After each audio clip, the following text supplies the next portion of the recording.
Hello and welcome back to the TV Show Club, the club where we talk about TV shows that we've been recently watching, viewing and enjoying. Let me know what you've been recently watching and enjoying, and if you've seen what I'm about to talk about, let me know in the comments what you thought about it. House of the Dragon Season 2 is finally over, and while I don't think this was as good as Season 1, I think it had its moments, and I still think it was brilliant. I think people are being very harsh on this season, I'm not going to lie. Like, from the critic scores I've seen it getting, like, almost in the low sixes.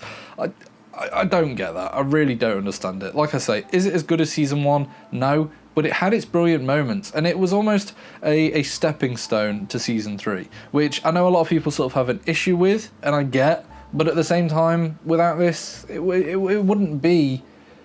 The Season 3 wouldn't be as good. Like, it just wouldn't be. And also, this season felt like a step back in time to early seasons of Game of Thrones, which I absolutely love and adore. And while, you know, Game of Thrones has the advantage of having multiple characters to keep people hooked and interested for longer, I still think this did a brilliant job of keeping it slow, keeping it political, adding in the small folk in, you know, just all these little things that just made for a brilliant show. One thing that I've seen people have an issue with the finale of Season 2 is that it just sort of felt like this wasn't a season finale. Like, it was a good episode, but it wasn't a finale. And to be honest, I somewhat disagree in the sense that if you've watched Game of Thrones and you've been a Game of Thrones fan for a long time, you know that the episode before the finale is normally the finale. Like, episode 7 is normally when things go down and shit gets real. And then episode 8 is almost like a, right, let's calm down, let's set up and get ready for the next season. And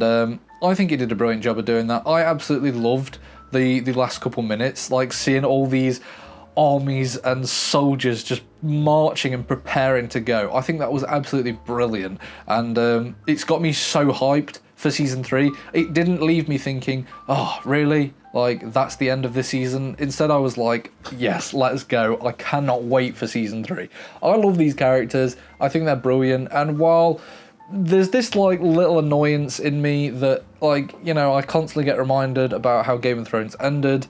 Like, when they showed Dany and stuff like that and sort of hinted at her being the prince that was promised, like, there is a little bit of a frustration in me where I'm like, you know how it ends and it wasn't great. But at the same time, you got to take it with a pinch of salt and think that George's story is not technically finished, so it kind of isn't, but is. Like a downer at the same time. Can we just talk about the cinematography though? Like, this series gave us some shots that I think should go down in, like, a wallpaper history. Like, even in this last episode, the shot of Rhaenyra walking up the stairs towards Daemon and her dragon is behind her.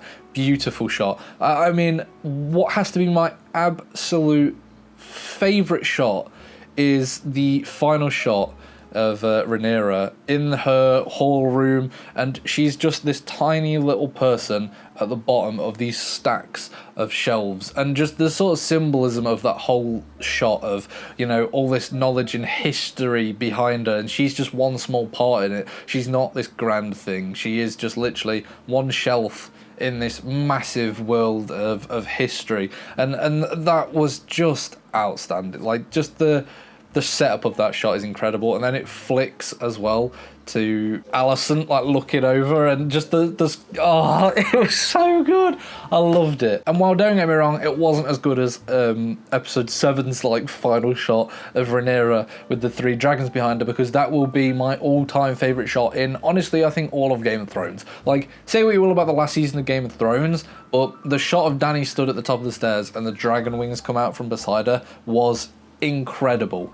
But Rhaenyra with 3 dragons behind her is just brilliant. I think if I've got one issue with this season, it's that compared to Season 1 does a lot. Like, it moves fast, it gets through a lot of story, it gets you caught up. Whereas this season takes a very different approach. It's quite slow. It's, you know, I don't feel like any of the characters have necessarily moved much. Like, they've not developed that much from the beginning of the season. Everyone just sort of stayed in their own castle, stayed in their own location, and didn't do a whole lot else. I mean, this season has essentially just been, let's get the armies rallied, and that's all it's been. Which, like I said, is it a good use of an entire season? Maybe not, but if it means that Season 3 is going to be all-out war, then I'm all here for it. But anyway, let me know, what did you think of season 2 of House of Dragon? And I will see you next time on the TV Show Club.